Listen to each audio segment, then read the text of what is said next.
سلام علی ابراہیم. توجہ. سلام علی ابراہیم، سلام علی نوح، سلام علی موسیٰ و ہارون. کہنے لگے سمجھے قرآن کی روش کو دیکھا، اللہ نے پورے قرآن میں نبیوں پر سلام بھیجا ہے.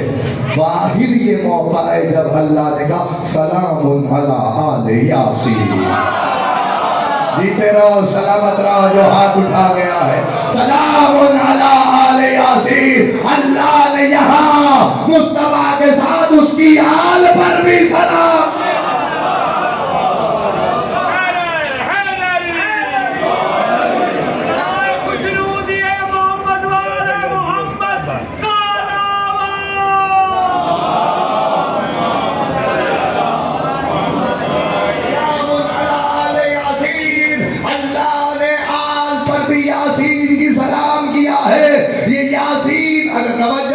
اگر ابراہیم کو سمجھ جاؤ تو آل ابراہیم سمجھ میں آئے، اگر نوح کو سمجھ جاؤ تو آل نوح سمجھ میں آئے. تو اسی لیے اگر یاسین سمجھ میں آ جائے تو آل یاسین بھی سمجھ آئے.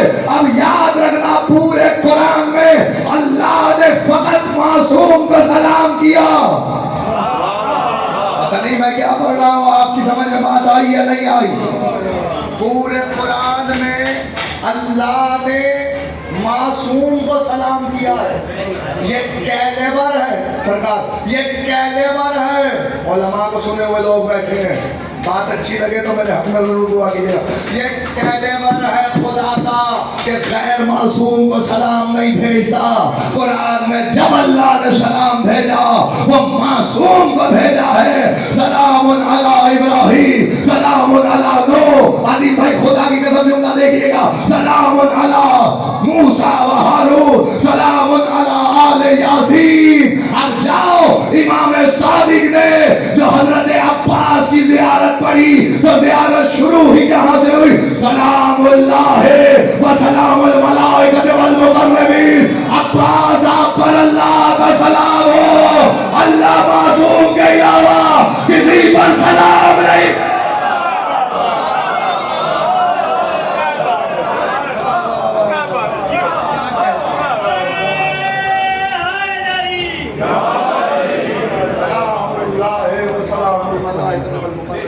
عباس آپ پر اللہ کا سلام. امام صادق کا فکر ہے. اس کا مطلب ہے معصوم کی عصمت کی گواہی اللہ کا سلام ہے. اور اگر آل یاسین سمجھنی ہے تو یاسین کو سمجھنا پڑے کہ یاسین. توجہ، دو حدیثیں آئیں سرکار، دو حدیثیں آئیں. ایک میں لفظ سورہ آیا، ایک میں لفظ سورہ نہیں آیا. ایک حدیث ارشاد فرمائی ہے میرے مولا متقی. مولا فرماتے ہیں پوری کائنات کے علم قرآن میں، اور قرآن یاسین میں. نا اتنی آسانی سے نہیں. اس حدیث میں لفظ سورہ نہیں ہے، یعنی سورہ یاسین ہے. اس حدیث میں سورہ نہیں ہے. معصوم پھر تمہارا حدیث میں علی فرمایا پوری کائنات کا علم قرآن، قرآن سے مر جائے تو یاسین میں. اس کا مطلب یہ کوئی ایسا یاسین ہے جس میں قرآن ہے.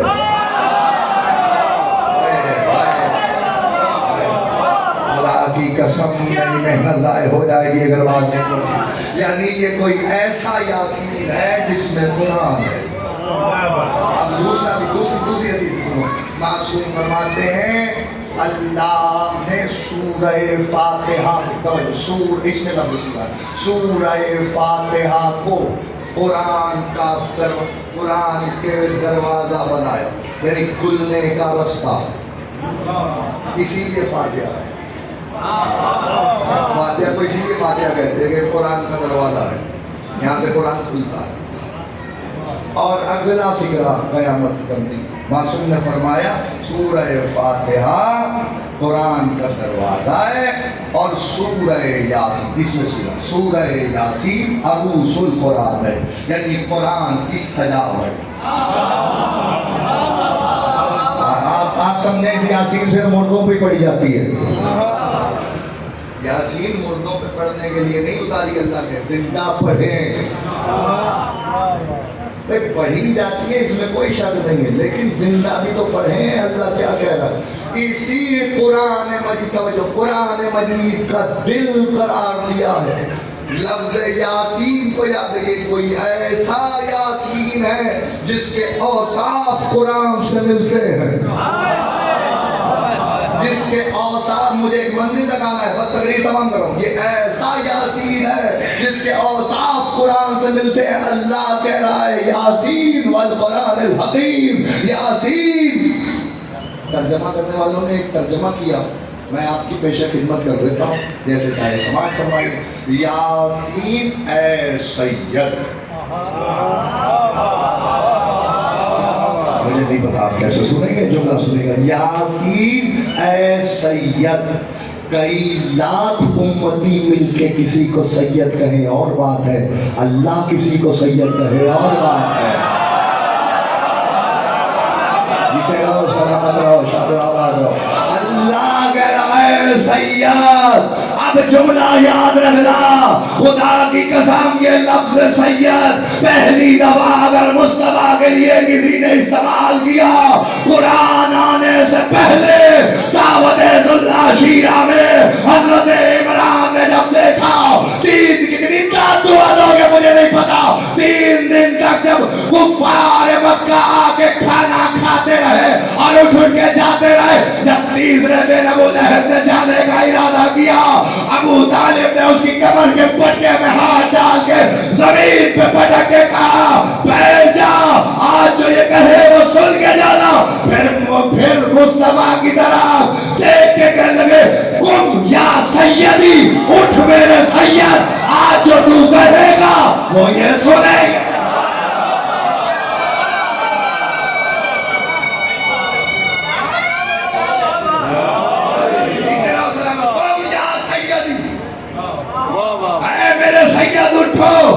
ابھی لفظ یاسین قرآن میں نہیں آیا، ابو طالب قرآن کے آنے سے پہلے مصطفیٰ کو دنیا کو بتا رہے ہیں مصطفیٰ سید بھی ہے، سردار بھی ہے۔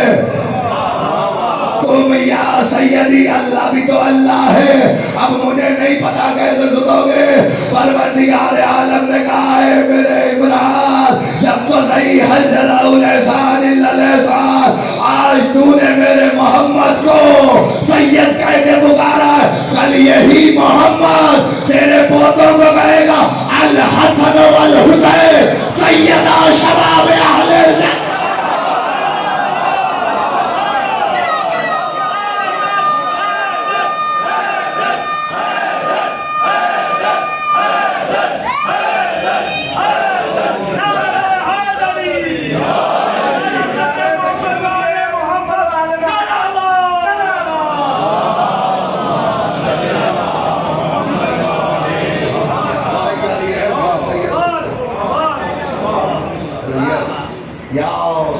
والقرآن الحکیم، اب جو قرآن میں ہے وہ یاسین میں ہے۔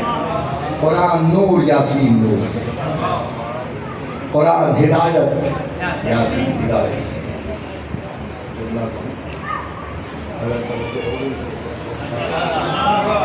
قرآن قیامت تک ہدایت، تو پھر ماننا پڑے گا نا جب قرآن قیامت تک ہدایت ہے، قرآن ہے کیا؟ قرآن اعجاز مصطفیٰ ہے۔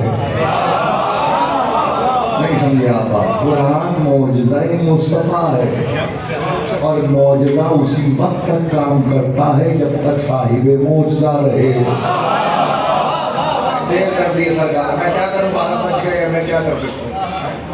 صاحب معجزہ جب تک ہوگا تب تک معجزہ کام کرے گا۔ عیسیٰ کا معجزہ اس وقت تک کام کیا جب تک عیسیٰ دنیا میں رہے، تب تک مسیحائی کرتے رہے۔ موسیٰ کا معجزہ عصا اسی وقت بیضا، عصا اسی وقت تک کام کیا جب تک موسیٰ رہے، جب تک صاحب معجزہ رہتا ہے تب تک معجزہ کام کرتا ہے۔ اس کا مطلب اگر قرآن قیامت تک ہدایت کر رہا ہے تو ماننا پڑے گا کہ صاحب معجزہ موجود ہے۔ پھر میں کس منہ سے کہہ رہا ہوں کہ مر گئے؟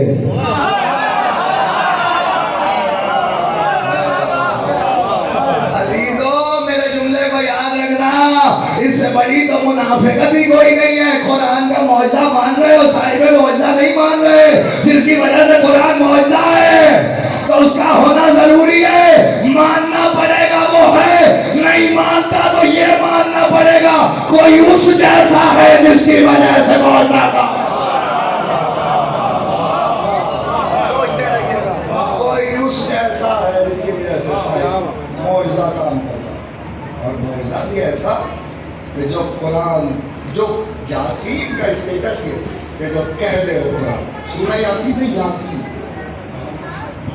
یاسین کا اسٹیٹس ہے کہہ دے قرآن، یعنی ابھی گفتگو کرتے ہوئے حضرت دلوی میں کہتا تھا یہ قول پیغمبر پہ، یہ صداقت پیغمبر پہ دلیل ہے قرآن مجید، یہ اعجاز مصطفیٰ ہے، یعنی یہ دیانت داری مصطفیٰ کہ وہ اللہ کی آیت کو آیت کہے اور حدیث کو حدیث کہے، یہ دیانت داری پیغمبر ہے۔ اور پھر مجھے نہیں پتا آپ کیسے سنیں گے فکرہ، اور حسین اگر تمنا کرے پروردگار مجھے ایک ایسا بیٹا عطا کر جو خلق میں، خلق میں، نطق میں تیرے پیغمبر کی شبیہ۔ بات تو تمام ہو گئی عزیزوں، بات تو تمام ہو گئی، سمجھ لیا میں نے۔ حسین ابن علی اگر پسر قلم کرے کہ جو تیرے پیغمبر کی خلق میں، خلق میں، نطق میں، خلق جس کا خلق عظیم، تخلیق جس سے بہتر کوئی خلق نہیں، نطق جس کے نطق کی ضمانت پروردگار نے قرآن میں دی، تو پھر شبیہ علی اکبر بنے، مصطفیٰ کی شبیہ، جو خلق میں مصطفیٰ جیسا، یعنی تخلیق مصطفیٰ جیسا، خلق مصطفیٰ جیسا، نطق مصطفیٰ جیسا۔ اب ہوتا تو میں تفصیل سے آپ کو اس منزل پہ روک لیتا، لیکن بانیان تو روک تعمیل میں بس بات مختصر کر دی میں نے، مولا آپ کو کسی غم میں نہ رلائے۔ جب سے رسول اللہ دنیا سے پردہ کر گئے تھے، حسین کو قرار نہیں آتا تھا اور رات میں دعا کرتے تھے پروردگار مجھے بیٹا عطا کر۔ خدا نے بیٹا دیا، نام علی اکبر رکھا۔ کتنی ہائے کرو مجھے نہیں پتا، خدا کی قسم، جو گھر سے رونے آئے ہو ایک طرف میں، ایک دفعہ میری طرف متوجہ ہو، میں فکرہ پڑھوں۔ شہزادی زینب روایت کرتی ہیں جب رات کو گہوارے میں علی اکبر کو لٹا دیتی تھی تو گہوارے کے قریب ایک شمع جلاتی تھی اور دیکھتی رہتی تھی اکبر کے چولہے کی طرف۔ جب رات ڈھلنے لگتی تو میں دیکھتی کہ کوئی سایہ ہے جو اکبر پہ جھکا ہوا ہے،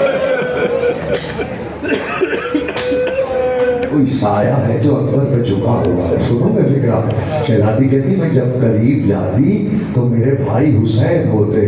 سنو فکرہ، اللہ کی قسم خدا کسی باپ پہ یہ وقت نہ لائے جو شبیر پہ آیا۔ سنو گے فکرہ؟ شہزادی کہتی کبھی بیٹے کا سینہ چومتے تھے، کبھی رخسار چومتے تھے، کبھی لب چومتے تھے، اتنی محبت تھی علی اکبر سے حسین کو۔ سنو گے؟ صبح سے بیٹے کو کہہ رہے تھے تقدم ولدی، بیٹا اکبر قدم بڑھاؤ، بیٹا اکبر قدم بڑھاؤ۔ کبھی آگے بڑھ کے حبیب روک لیتے، کبھی مسلم ابن اوسجہ روک لیتے، عزیزوں کبھی بنی ہاشم کے جوان روک لیتے تھے، لیکن جب کوئی باقی نہ رہا حسین نے کہا بیٹا قدم بڑھاؤ۔ علی اکبر چلنے کا ارادہ کے لیے آگے بڑھے تو تاریخ کہتی ہے حسین نے کہا بیٹا ذرا ماں سے تو اجازت لے لو۔